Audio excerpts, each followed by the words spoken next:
sudah banyak yang tahu atau mengenal tentang fenomena makam Pangeran Samudera di Gunung Kemukus, Sragen, Jawa Tengah. Sebuah wisata mistis yang syarat dengan ritual sakral. Ribuan pengunjung datang ke tempat itu setiap bulannya. Tempat keramat yang tetap lestari dari generasi ke generasi. Yang pasti ada sebuah mitos unik atau nyeleneh yang sudah umum terdengar. Konon, jika peziarah atau pengunjung ingin permintaannya terkabul, maka ia wajib melengkapi proses ritualnya dengan melakukan hubungan badan, atau bercinta dengan sesama pengunjung yang datang. Bahkan ada yang menyebut hingga 7 kali bercinta. Cerita mitos itu terlanjur mendarah daging, hingga bertiup angin pro dan kontra. Lalu benarkah mitos itu dipercaya? Dan bagaimana mitos itu menurut versi penjaga makam atau juru kunci makam Pangeran Samudera sekarang? Di komplek makam Gunung Kemukus sendiri, ada sekitar 5 juru kunci yang berjaga secara bergiliran. Salah satunya adalah Pak Hasto Pratomo, umur 68 tahun. Menurut kami mitos seks bebas itu sudah melenceng dari ruh dan sejarah makam Pangeran Samudera, ujar Pak Hasto saat ditemui pada awal April tahun 2022 ini. Menurutnya mitos itu sengaja diciptakan oleh orang-orang yang hendak memanfaatkan situasi. Masih menurut Pak Hasto, jika dilihat dari sejarah Pangeran Samudera sendiri yang merupakan pemeluk taat agama Islam, atau bisa dianggap seorang wali, malah perbuatan seperti itu, atau hubungan seks dengan bukan pasangan resmi, jelas melanggar norma agama dan berdosa. Lalu mengapa mitos itu tetap saja dipercaya oleh sebagian besar pengunjung yang datang? Hal itu terjadi karena versi sejarah dari Pangeran Samudera sudah bergeser atau mengalami banyak versi, kata pria yang mengaku telah menjadi generasi ke-8 dari semua keturunan juru kunci makam Pangeran Samudera. Paling tidak ada beberapa versi tentang cerita itu. Secara garis besar versi-versi itu bisa dibedakan dari alur serta setting cerita.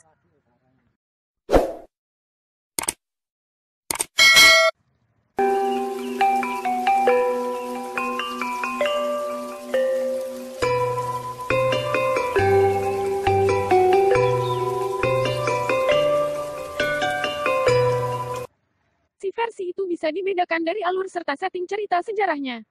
Versi pertama, yaitu Pangeran Samudera merupakan putra Prabu Brawijaya Pamungkas kelima yang dituduh berzina dengan ibu tirinya, salah seorang selir Brawijaya V bernama Raden Ajeng Ontrowulan. Peristiwa itu terjadi menjelang keruntuhan Majapahit pada 1478, atau sekitar abad ke-15. Prabu Brawijaya sangat murka mengetahui perselingkuhan itu. Keduanya lalu diusir dari istana dan menetap di Gunung Kemukus hingga meninggal di sana. Konon, sebelum meninggal Pangeran Samudera berpesan, kalau suatu saat tempat itu dipenuhi peziarah, dan keinginan para peziarah akan terkabul bila mereka mau melakukan apa yang dilakukannya bersama ibu tirinya, yakni berselingkuh. Wah, ngeri sekali ya pesannya. Dan persetubuhan itu harus dilakukan pada malam Jumat Pon. Kini selain malam Jumat Pon dan Kliwon tersebut, saat menjelang Hari Raya Satu Suro, juga padat oleh peziarah.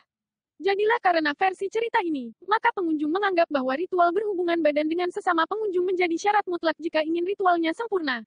Sebab jika ritual sempurna, maka keinginan pasti cepat terkabul. Tak heran adegan hubungan badan liar bisa dijumpai di alam bebas. Seperti semak-semak, bawah pohon, atau dekat pinggiran sungai, atau sekarang waduk Kedung Ombo.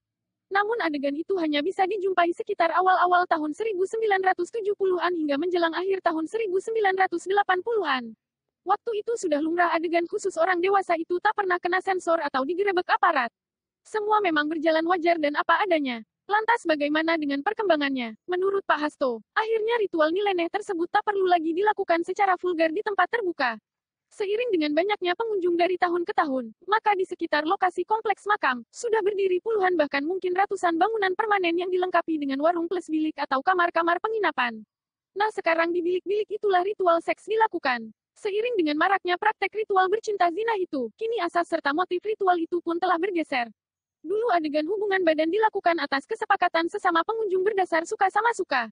Masing-masing dengan tujuan sama, yaitu berharap permintaan yang dipanjatkan dalam keseluruhan proses ritual dikabulkan. Kini karena melubernya pengunjung, momen ini dimanfaatkan para penjajah seks, terutama wanita untuk menawarkan diri melengkapi ritual tersebut. Jadilah ritual bercinta sekarang bermotif ekonomi dari para PSK yang mangkal. Sementara dari pengunjung, karena semakin lama terlalu sulit mencari pasangan seks, jadilah PSK sebagai jalan pintas. Seiring perkembangan, praktek prostitusi sekarang sudah dilarang oleh Dinas Pariwisata Kabupaten Sragen, bahkan sudah diberi papan larangan di semua sudut komplek Gunung Kemukus. Beberapa aparat dari Satpol PP juga kerap berpatroli untuk menertibkan bagi yang melanggar aturan tersebut. Sementara versi kedua, yaitu Pangeran Samudera adalah seorang putra Raja Majapahit terakhir dari Ibu Selir. Ketika kerajaan Majapahit runtuh, Pangeran Samudera yang berusia 18 tahun tidak ikut melarikan diri seperti saudara-saudaranya yang lain. Beliau hijrah ke wilayah Demak Bintoro. atau diboyong oleh Raden Patah ke Keraton Demak. Selama di Demak ia didampingi guru Sunan Kalijaga. Saat sudah besar Pangeran Samudera diperintahkan oleh Sultan Demak berguru pada Kiai Ageng Gugur di lereng Gunung Lawu, dan mengemban misi untuk menyatukan saudara-saudaranya. Selama berguru beliau diberi ilmu tentang intisari ajaran Islam. Adapun sebenarnya Kiai Ageng Gugur adalah kakak Pangeran Samudera sendiri. Selesai berguru Pangeran Samudera bersama kakaknya yaitu Kiai Ageng Gugur kembali ke Kerajaan Demak. Sepanjang perjalanan ia menyebarkan ajaran Islam, hingga sampailah di Duku Doyong, wilayah Kecamatan Miri. Di duku ini sakit yang diderita semakin parah hingga pangeran mengutus salah seorang abdi untuk mengabarkan kondisinya pada Sultan. Pangeran mengutus salah seorang abdi untuk mengabarkan kondisinya pada Sultan di Demak. Akhirnya Pangeran Samudera meninggal, lalu dimakamkan di perbukitan sebelah barat desa tersebut. Karena masih berdarah bangsawan, maka makamnya paling tinggi di atas bukit. Dan dipendam atau dikubur di sana. Masyarakat sekitar lalu memberi nama bekas tempat peristirahatan Pangeran Samudera dengan nama Duku Mudra, dan nama desanya dengan nama Desa Pendem. Kini di sekitar makam Pangeran Samudera juga dikuburkan beberapa tokoh masyarakat serta ulama Islam setempat. Seperti Kiai Imam Hanafi serta Haji Mastahar. Lalu seiring perkembangan sejarah, tiba-tiba entah dari mana asal-muasalnya, muncul cerita, kalau seseorang punya keinginan atau minta sesuatu, orang tersebut harus melakukan ritual seks atau hubungan badan selama 7 purnama dengan pasangan yang tetap. Tak heran, beberapa puluh tahun lalu, tiap Jumat Kliwon, Gunung Kemukus selalu penuh dengan pasangan yang melakukan hubungan seks. Versi ketiga, yaitu menurut keterangan juru kunci, versi ini yang paling mendekati kebenaran. Karena ia mendapat cerita ini dari warisan turun-temurun atau dari generasi ke generasi. Sejak kakek-kakek buyutnya menjadi juri kunci makam, cerita itu selalu sama dan dijaga kemurniaannya. Dulu Pangeran Samudera adalah seorang tokoh dari kerajaan akhir Majapahit yang bermutasi menjadi kerajaan Demak Bintoro. Karena adanya suatu masalah, dan jelas bukan skandal perselingkuhan, di kerajaan, namun lebih karena unsur politik, akhirnya beliau pindah ke Demak. Setelah besar mengembara untuk bertemu Kiai Gugur di Gunung Lawu, hingga sampailah di sebuah desa saat balik ke Demak. Di sebuah desa, Pangeran Samudera jatuh sakit. Kondisi sakitnya didengar oleh Sultan Trenggana Demak. Lalu beliau menyuruh istrinya, Dewi Ontrowulan untuk menyusul Pangeran Samudera. Maka berangkatlah Dewi Ontrowulan sendirian. Pangeran Samudera menika keturunan saking Majapahit. Sasampunipun Majapahit runtuh nalika semanten Pangeran Samudera tasih alit terus diboyong kalih Raden Patah wonten Demak Bintoro, dididik secara agama Islam kalih Sunan Kalijaga. Sasampunipun dewasa Pangeran Samudera diutus kalih Raden Patah madosi sederek sing wonten Gunung Lawu menika Ki Ageng Gugur langsung lewat jalur iki jalur Grobogan Sragen sampai Karanganyar sampai Pamao sambil menyiarkan agama Islam ngoten nggih. Sasampunipun kepanggih Dewi Ontrowulan sendirian. Sampai di sana kondisi Pangeran Samudera semakin parah. Lalu Dewi Ontrowulan melakukan siram jamas di sebuah mata air, yaitu mandi dengan memakai sunduk kembang, mandi kembang. Nah saat mandi inilah dengan tubuh telanjang yang masih basah, ia memerah serta mengibas-kibaskan rambutnya. Saat itu banyak kembang atau bunga yang jatuh, bertebaran di tanah sekitar lokasi. Bunga-bunga yang jatuh inilah di kemudian hari tumbuh menjadi pohon-pohon muda yang unik. Dan kini terkenal dengan nama pohon Nagasari. Bentuk dan karakternya memang mirip-mirip pohon beringin. Namun banyak perbedaan pada daun dan akarnya. Pohon-pohon itu usianya sudah puluhan hingga ratusan tahun. Ciri uniknya yaitu terletak pada bentuk akarnya yang tumbuh memilin. Tumbuh di atas permukaan tanah. Beberapa bahkan menggantung atau melintang di udara. Beberapa pohon yang lain akarnya bahkan membentuk seperti bentuk binatang atau makhluk aneh. Bahkan banyak paranormal, yang kerap bersemedi di bawah pohon Nogosari tersebut. Dan berhasil mendapatkan pusaka-pusaka berwujud keris dari hasil semedinya tersebut. Tercatat seorang tokoh asal Jawa Timur, sempat berhasil mengambil pusaka keris kecil. Bahkan Pak Hasto sendiri, sempat mendapat mimpi, didatangi roh Pangeran Samudera. Dan diberi sebuah keris pusaka. Namun sayang saat itu ia justru menerima dengan tangan kiri, sehingga keris itu akhirnya menghilang. Bahkan celakanya lagi, keesokan harinya ia justru mendapat kecelakaan dan tangannya sempat patah. Meskipun sekarang sudah berhasil sembuh, kembali ke cerita Pangeran Samudera, akhirnya ia meninggal. Karena rasa sayangnya seorang ibu terhadap putranya, Dewi Ontrowulan merangkul anaknya. Akibat rasa lelah serta sayang yang sangat dalam, Dewi Ontrowulan akhirnya ikut meninggal.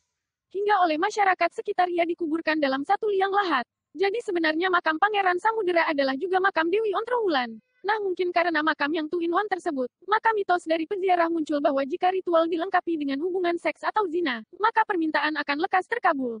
Sementara menurut juru kunci, makna yang benar adalah jika permintaan pengunjung ingin segera terwujud, maka pengunjung atau peziarah harus melakukan ritual dengan semangat seperti Layate kan ibu antara wulan mandi wonten sumur wonten ngandhap menika sameika sendang antara wulan menika langsung minggah mriki rambut niku telas dikibas-kibasken niku terurilah bunga sing teng rambutnya kalih ibu antara wulan terus konon bumbu pohon nogosari kepengin pengen diparingi oleh pusaka gaib saking mriki. Tapi nate mireng Pak ingkang salah wonten. Anten Napa? yang saking Tuban Maksudnya napa Pak? keris alit ngoten. Keris.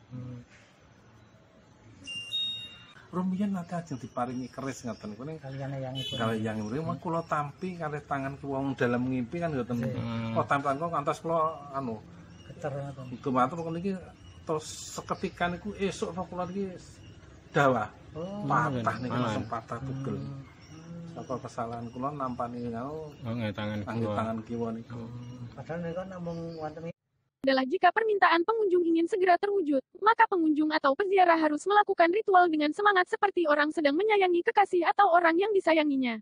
Maksudnya adalah kemauan seseorang harus mantap, ikhlas, serta benar-benar suci dan bersih untuk melakukan ritual. Misalnya saja, ada halangan cuaca atau hujan, atau mungkin jarak yang jauh. Jika niat pengunjung kuat tentu ia akan dengan segala upaya tetap menempuh berbagai risiko agar bisa melakukan ritual tersebut. Sama seperti melakukan sesuatu untuk orang yang disayangi. Biasanya mereka akan benar-benar tulus serta dengan keinginan kuat karena dilandasi rasa sayang tadi. Jadi jika ditafsirkan, bahwa ritual harus melakukan hubungan seks, apalagi dengan bukan pasangannya jelas sangat menyimpang, timpal Pak Hasto lagi. Sementara lokasi bekas tempat mandi Dewi Ontrowulan, sekarang dinamakan Sendang Ontrowulan. Para peziarah di makam Pangeran Samudra, ataupun para pelaku ritual, selalu membersihkan diri di Sendang Ontrowulan tersebut. Lalu mengapa tempat makam itu bisa bernama Gunung Kemukus? Konon dulu sewaktu Pangeran Samudra dimakamkan terjadi keajaiban. Mendadak, muncul kabut atau asap seperti awan putih yang membumbung tinggi di atas gunung. Bentuknya mirip kerucut, atau dalam bahasa Jawa kukus atau kemukus. Bahkan saat ini, setiap menjelang musim hujan di atas makam masih sering muncul kabut. Pangeran Samudra di pendemotan mriki niku wonten keajaiban yang luar biasa. Setiap pagi di atas makam Pangeran Samudra niku ngeluarnya kayak asap berbentuk kerucut ngoten kukus. Terus masyarakat mriki terus diinisiatif jenenge Gunung Kemukus. Asal usulipun Gunung Kemukus ini saking makam menika. Saking makam mengeluarkan asap berbentuk kerucut kata niku. Nya mirip kerucut, atau dalam bahasa Jawa kukus atau kemukus. Bahkan saat ini, setiap menjelang musim hujan di atas makam masih sering muncul kabut, hanya warnanya menjadi hitam yang membumbung tinggi membentuk kerucut yang mirip kukus tempat menanak nasi, hingga penduduk sekitar menyebut perbukitan itu sebagai Gunung Kemukus, yang berarti bukit atau gunung yang awannya membentuk kerucut. Tak sulit untuk menjangkau kompleks Gunung Kemukus ini. Medannya juga gampang ditempuh, berjarak sekitar 30 km arah utara dari kota Solo, Jawa Tengah. Sebelum memasuki Kecamatan Sumberlawang, Sragen, Jawa Tengah, ada papan nama Gunung Kemukus lalu belok kiri sekitar 2 km. Setelah melewati jembatan beton sampailah di Gunung Kemukus. Mitos dan keangkeran Gunung Kemukus sendiri memang sangat fenomenal bahkan mendunia. Tak heran banyak sekali ahli sejarah atau peneliti lain dari luar negeri yang berdatangan menengok Gunung Kemukus. Misalnya dari Amerika, Australia, Jepang, dan lain-lain. Mereka tentu saja penasaran dengan cerita legenda berikut ritual nyeleneh bercinta bebas ala American Style tersebut. Apakah Anda tertarik dan penasaran? Silahkan buktikan sendiri keampuhan sawab gaib dari makam Pangeran Samudra, serta Sendang Dewi Ontrowulan. Sumber, majalah kisahnyata.com. Nya mirip kerucut, atau dalam Nggih, boleh-boleh ngoten. Sing Amerika, Pak. Amerika kalau Australia sing Tujuannya ke sini biasanya tujuannya ya kebanyakan ya ingin tahu Meneliti sejarah. menelusuri sejarah sampai dia heran kenapa di sini kok ada Gunung Sek katanya. Oh, Dulu kan Gunung Sek dia Oke. punya majalah gitu. Padahal tempat ziarah kok harus di ritualnya kok harus pakai sek itu loh. Dulunya kan menika sampai menjadi anu deh, sampai menjadi Viral. penelitian di luar negeri. penelitian di luar negeri sampai Pak Gubernur sini sampai datang ke sini.